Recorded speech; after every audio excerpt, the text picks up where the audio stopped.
Hello friends, welcome back to our YouTube channel BBK reviews. Friends, ఎలా ఉన్నారు? బాగున్నారా? బాగుండాలి, బాగుంటారు, బాగున్నారు కూడా. ఎందుకంటే మీరు బాగుంటే నేను బాగుంటాను కాబట్టి. Friends, thank you so much. మీ అందరికీ నన్ను సపోర్ట్ చేస్తున్నారు, నా వీడియోలు చూస్తున్నారు, కానీ సబ్స్క్రైబ్ మాత్రం చెయ్యట్లేదు. ప్లీజ్ మీరు జస్ట్ మీ ఫింగర్ తోటి అలా క్లిక్ చేస్తే సబ్స్క్రైబ్ అయిపోతుంది. దానివల్ల నాకు ఒక బూస్ట్ ఇచ్చిన వాళ్ళు అవుతారు, నాకు ఒక ఎంకరేజ్ చేసిన వాళ్ళు అవుతారు, నన్ను మరింత పుషప్ చేసిన వాళ్ళు అవుతారు.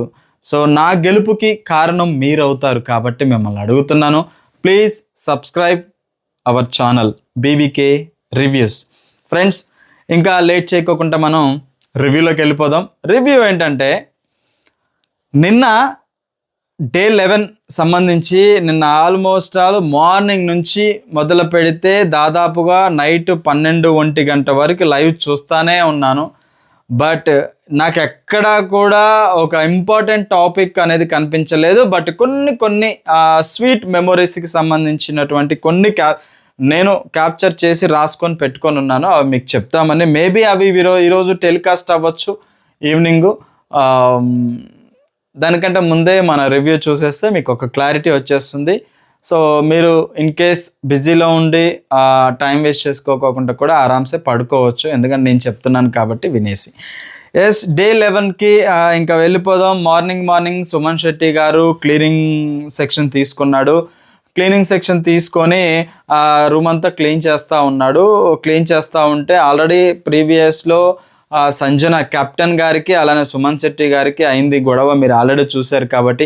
ఆ పుయ్య మా పుయ్యి, హ్యాపీ హోలీ గుర్తుంది కదా, అది మీరు చూసే ఉంటారు. సో అక్కడ అది మనసులో పెట్టుకున్నట్టుంది సంజన గారు.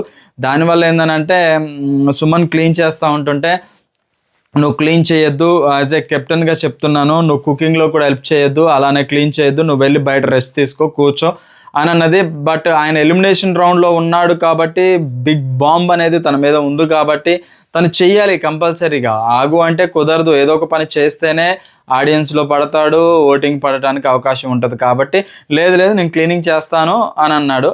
దానికి క్లీనింగ్ మానిటర్ ఎవరు అని అంటే మన హరీష్ గారు అన్నారు, మీరు చేయండి బ్రదర్, నో ప్రాబ్లం, నేను మానిటర్ నేను చెప్తున్నాను కదా చేయండి, కెప్టెన్గా నేను చెప్తున్నాను కాబట్టి మీరు క్లీనింగ్ చేయొద్దు అంటే హరీష్ అన్నాడు, మీ గది ఒక్కటి చేయకూడదా లేకపోతే మొత్తం చేయకూడదు అంటే, లేదు మొత్తం చేయకూడదు అని అన్నది. అంటే కెప్టెన్ మాట వినరా అన్నట్టుగా సంజన అన్నది. బట్ హరీష్ అయితే మీరు చేయండి బ్రదర్, మీరు ఆ కుకింగ్లో లేకోకుండా ఇక్కడ కూడా లేకోకుండా కుదరదు కదా, మీరు చేయాల్సింది మీరు చేయండి. ఏదైనా ఉంటే బిగ్ బాస్ ఆర్డర్ని మనం ఫాలో అవ్వాలి, కెప్టెన్ ఆర్డర్స్ కాదు మనం ఫాలో అవ్వాల్సింది అన్నట్టుగా మాట్లాడాడు. సో దానివల్ల ఏందని అంటే తను క్లీనింగ్ సెక్షన్ అనేది కంప్లీట్గా తీసేసుకున్నాడు అనమాట. దాని తర్వాతకి హౌస్ క్లీనింగ్ మానిటర్ హరీషే కాబట్టి హరీషను మన ఫ్లోరా ఇద్దరు కలిసి ఒక దగ్గర కూర్చొని సంజన గారి గురించి డిస్కషన్ చేస్తున్నారు. అంటే హరీష్ అక్కడ నాకు ఏంటంటే ఫ్లోరాకి పుల్లలేస్తున్నాడు, ఖచ్చితంగా ఎక్కిస్తున్నాడు. ఏమనంటే ఆమెకి ఆధిపత్యం తీసుకోవాలని చూస్తుంది. క్యాప్టెన్ అయితే మాత్రం అంత హౌస్ మొత్తం అతనే లీడ్ చేయాలన్న ఆధిపత్యం ఉంటుందా? మనం బిగ్ బాస్ ఆదేశాల మేరకు వెళ్ళాలి, కానీ ఆమె ఆధిపత్యం ఏంటి? అలానే నిన్ను ఈ మాటలు అన్నది, నిన్ను ఫ్రీ బర్డ్ విషయంలో గొడవ అయింది, నీకు అది ఇది అని చెప్పేసి చిన్నగా ఫ్లోరాకి పుల్లలు ఎక్కిస్తానే ఉన్నాడు హరీష్ అక్కడ కూర్చొని. అది నాకు అక్కడ హరీష్ సంజన విషయంలో ఫ్లోరాకి పుల్లలు ఎక్కటం అనేది నాకు కొంచెం ఎందుకో కావాలని చేస్తున్నాడేమో, హరీష్ మ్యాన్ప్లేట్ చేస్తున్నాడేమో అన్నట్టుగా నాకు అనిపించింది. దాని తర్వాతకి ఇక వంట సెక్షన్ మేజర్ ఏందనంటే, 10 మంది ఉన్న దగ్గర పామైనా చావదంటారు, అవునా కదా? యాజ్ యూజువల్ మనం కూడా అంతే, మనం వంట చేస్తున్నప్పుడు పక్కన వచ్చి అది వేసావా, ఇది ఇంత క్వాంటిటీ, అది ఇంత ఇది ఇంత ఇలా ఇస్తే టేస్ట్ అలా సర్రన కాలుతుంది భయ్, మామూలుగా కాలదు. రాము రాతోడు అలా కంట్రోల్ అన్నట్టుగా కంట్రోల్ చేసుకుంటూనే ఉన్నాడు. సో నాకు అక్కడ ఏందనంటే, ప్రతి ఒక్కళ్ళు వచ్చేసి మనీష్ కావచ్చు, ప్రియా కావచ్చు, వాళ్ళు కావచ్చు, అలాగనే ప్రియా ఓవర్ యాక్టింగ్లో నాకు బాగా నచ్చలేదండి. ఎందుకనంటే ఇమ్ము హెల్ప్ చేస్తున్నాడు, రాముకి కుకింగ్ సెక్షన్లో హెల్ప్ చేస్తూ ఉంటే ఉల్లిగడ్డలు అవి ఇవి కట్ చేస్తుంటే కోస్తున్నాడు, కత్తి పట్టాడు, కై ఇలాంటి మాటలు మాట్లాడడం, అలా ఇమ్ముని కొంచెం తక్కువ చేసి మాట్లాడడం అనేది కూడా నాకు ప్రియ ఓవర్ యాక్టింగ్ చేస్తుంది, నాకు నచ్చలేదు. అలానే హరీష్, ఈ కామనర్స్ ఎవరైతే ఉన్నారో వాళ్ళు కామనర్స్ బయట, లోపలికి వెళ్ళినాక వాళ్ళు ఓనర్స్ని చేయడం వల్ల వాళ్ళ హైప్ మామూలుగా లేదయ్యా. ఎక్కడికో ప్లానింగ్లు వేసుకుంటున్నారు అనమాట వాళ్ళు. సో అక్కడ రామును కూడా వంట చేసేవాడిని చేయనీయకుండా అది ఇది అని చెప్పేసి అలా ఇలా మాట్లాడడం కూడా నాకు సో సరి అయినట్టుగా అనిపించలేదు. బట్ ఓకే, షో నడవాలి కాబట్టి రాము భరాంచుతున్నాడు ఇలా ఇలా వెంకటేష్ లాగా కంట్రోల్ అన్నట్టుగా. సో అలానే ఈ మూలిగడ్డలకు వచ్చేటప్పుడు కూడా శ్రీజ ప్రియ ఎటకారంగా మాట్లాడడం, అందమైన కుర్రాడు కత్తి పట్టినాడు కస్స కోస్తున్నాడు, ఇలాంటి మాటలు మాట్లాడితే కోసేవాడికి కూడా కాలుతుంది. సో ఇమ్ము అంటున్నాడు కానీ కంట్రోల్ చేసుకున్నాడు. నాకు అది కూడా ఒకటి నచ్చలేదు. దాంతోపాటు వీళ్ళు పని చేసుకుంటుంటే ప్రియాను డిమాను పవను అలానే దమ్ము శ్రీజ వీళ్ళు ముగ్గురు కలిసి మనం లూడో గేమ్ ఉంటుంది చూసారా, 3 పిన్స్ ఉంటుంది, ఇక్కడ ఇంటూ ఇక్కడ 0 మళ్ళీ ఇక్కడ ఇంటూ పెడతారు. సో అంటే ఇక్కడ ఒక గ్లాసు, ఇక్కడ ఒక కప్పు, ఇక్కడ ఒక గ్లాసు, మళ్ళీ ఇక్కడ గ్లాస్ ఉంది కాబట్టి మళ్ళీ గ్లాస్ పెడితే మళ్ళీ 3వది కప్పు పెట్టడం. ఇది మనకు అందరూ తెలిసిన ఆటే, మనం రెగ్యులర్గా ఇంట్లో కూడా ఆడుతూనే ఉంటాం అనమాట. ఆ గేమ్ ఆడుకుంటూనే సో తనను డైవర్ట్ చేయాలని డిమాండ్ పవన్ డైవర్ట్ చేయడానికి కొంచెం ఐ కాంటాక్ట్స్ ఇస్తూ ఆడుతుంది. బట్ మనోడు కాంప్రమైజ్ కాకోకుండా 2 సార్లు కూడా గేమ్ గెలిచాడు అనమాట. గెలిచిన తర్వాత వెళ్ళిపోయాడు. సో ఇది ఇట్స్ టైమ్ ఫర్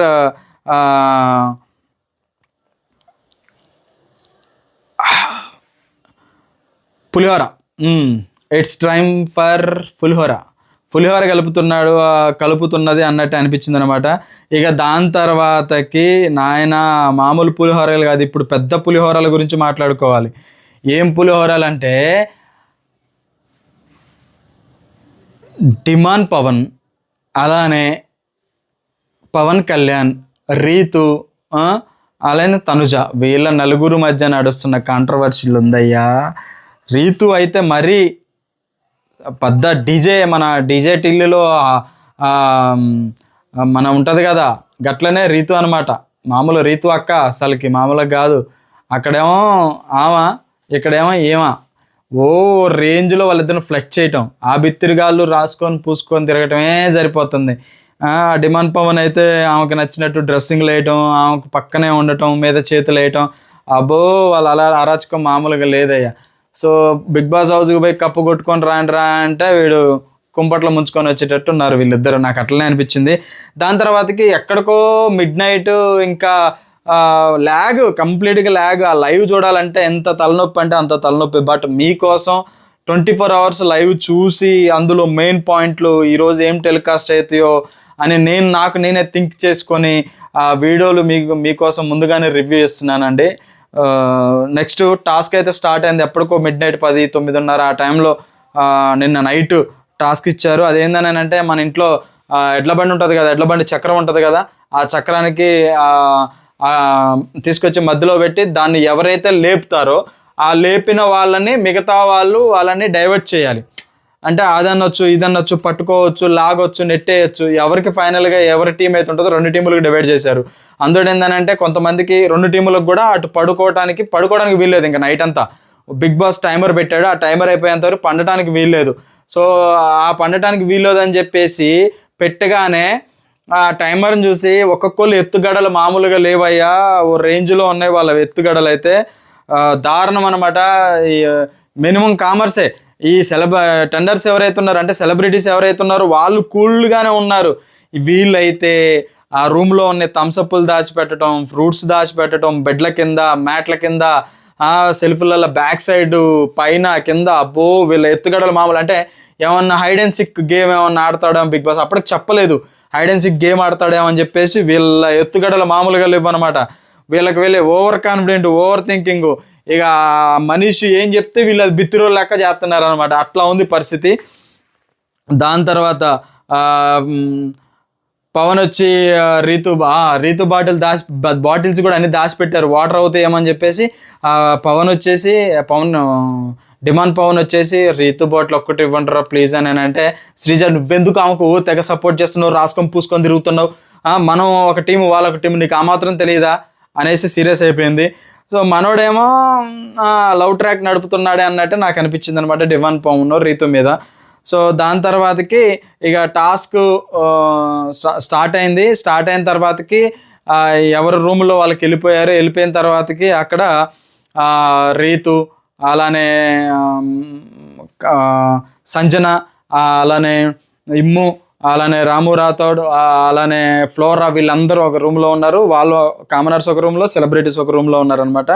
ఉండేసి ఇక డిస్కషన్ చేసుకున్నాడు. అంటే రీతు అంటుంది ఇప్పుడు అక్కడ వాళ్ళు ఏం చేస్తున్నట్టు ఇమాజిన్ చేశాను అని. అంటే రీతు ఏముంది, ఇమానుయేల్ అంటున్నాడు ఏముంది, ఆ మెంటలోడు ఒకడు ఉన్నాడు, ఎవరు మన గుండు మర్యాద మనిషి ఉన్నాడు. మర్యాద మనిషి ఎత్తుగడలు వేస్తూ ఉంటాడు, వీళ్ళు దాన్ని ఫాలో అవుతుంటారు. ఇక అంతకుమించి ఏముందిలే అన్నట్టుగా తీసి పారేశాడు అనమాట. దాని తర్వాత టాస్క్ స్టార్ట్ అయిపోయింది. వచ్చారు, ఎవరి టీంలో వాళ్ళు డివైడ్ అయిపోయారు. సో కామనర్స్ వచ్చేసి కొన్ని చక్రానికి మధ్యలో ఉక్స్ పట్టుకున్నారు అనమాట. దాన్ని పట్టుకొని ఎలా లేపారు. అవతల వాళ్ళు కూడా వచ్చి వాళ్ళని ఆపాలన్నమాట. సో పాపం సుమన్ శెట్టి లాస్ట్ వరకు పట్టుకున్నాడు. సో రీతు పట్టుకోబోయే ముందే మనీష్ ముడ్డితో ఇలా అన్నాడు అనమాట. పాపం పోయి పక్కన పడదు, పట్టుకొని కూడా పట్టుకోలేదు. దాని తర్వాతకి సుమన్ శెట్టి వాళ్ళ టీంలో సుమన్ శెట్టి పట్టుకుంటే పాపం డిమాన్ పవన్ కాళ్ళు పట్టుకొని గుంజేసి పడేశాడు అనమాట. అంటే వదలకూడదు, పట్టుకున్న వాళ్ళు వదలకూడదు. సో మిగతా పట్టుకున్న వాళ్ళని డైవర్ట్ చేయొచ్చు, ఖాళీగా ఉన్న వాళ్ళు కూడా వచ్చి డైవర్ట్ చేయొచ్చు అనమాట. సో ఖాళీగా ఉన్న వాళ్ళు అక్కడ ఇమ్ము ఉన్నాడు, అలానే భరణి గారు ఉన్నారు. ఇమ్ము అయితే భరణిని గట్టిగా వాటేసుకుని పట్టుకున్నాడు రానికోకుండా. ఎట్టకేలకి ఈ ముగ్గురే గెలిచారనమాట. ఎవరు అక్కడ లాస్ట్ ఫైనల్ మిగిలింది ఎవరు, డిమాండ్ పవన్ కళ్యాణ్, హరీష్, వీళ్ళు ముగ్గురే మిగిలారు. ఫైనల్ గేమ్ అయితే వీళ్ళ సంచాలకులుగా సంజన, గేము ప్రియా ఇచ్చేసేసారనమాట. గేమ్ విన్ అయిపోయింది. అప్పటికే ఆల్మోస్ట్ ఆల్ నైట్ మిడ్-నైట్ 12 అయిపోయింది అనమాట. సో ఇంకా తెల్లారుజాము 4 వరకు గేమ్ స్టార్ట్ చేశారు. సో ఇక్కడ బిగ్ బాస్ కూడా లాస్ట్ టైం ప్రీవియస్ లైవ్ చేసినప్పుడు ఏంటంటే ఇట్లా ఉండలేదు. సో ఇక్కడ ఏంటంటే ఇప్పుడు డే టైం వాళ్ళని ఫ్రీగా వదిలేసి నైట్ టైం గేమ్స్ పెడుతున్నాడు. ఇంతకుముందు డే టైం పెట్టేవాడు. డే టైం చూసేసి మనం జెన్యున్గా దాన్ని రివ్యూ ఇచ్చేసేవాళ్ళు. ఈ రివ్యూస్ అందరూ ఎవరైతే ఉన్నారు ఇప్పుడు అలా ఇవ్వట్లేదు. నైట్ మిడ్-నైట్లో పెడుతున్నాడు. మిడ్-నైట్ ఆల్మోస్ట్ ఎవరు చూడరు కదా, మనకు కూడా నిద్ర అవసరం కాబట్టి ఎవరు చూడరు కదా అనే ఉద్దేశంతో మిడ్-నైట్స్ తెలివిగా పెడుతున్నాడు. బట్ అయినా కానీ నైట్ 1 గంట 2 వరకు మేల్కొని ఉండి ఇదంతా చూశాను. సో ఈ టాస్క్ ఒక్కటే అయితే జరిగింది. దాని తర్వాత ఇంకేం లేదు. అందరు యాజ్ యూజువల్గా మళ్ళీ టైమర్ అయిపోయింది, వెళ్ళేసి పడుకున్నారు. బట్ ఈరోజు మళ్ళీ లైవ్ చూసేసి మళ్ళీ ఇంకా కొత్త అప్డేట్ ఉంటే మీ ముందుకు వచ్చి చెప్తానమాట. సో ఇది ఎపిసోడ్ 10 మేబీ డే 11లో జరిగినటువంటిది అనమాట. సో ఈ రివ్యూ మీకు నచ్చినట్టయితే కొద్ది గొప్ప మీకు నాలెడ్జ్ తెలిసి ఉంటుంది కాబట్టి ఇంకా ఈరోజు నైట్కి వచ్చేది ఇదే, ఇంకేం ఉండదు. సో మీకు అర్థమైందని నేను అనుకుంటున్నాను. ఇంకా మరిన్ని మన వీడియోస్ కోసం సబ్స్క్రైబ్ చేస్తే మీకు ముందుగా నోటిఫికేషన్ వస్తుంది. ప్లీజ్ సపోర్ట్ చేస్తారని ఆశిస్తున్నాను. Love you guys, tata, see you, bye bye.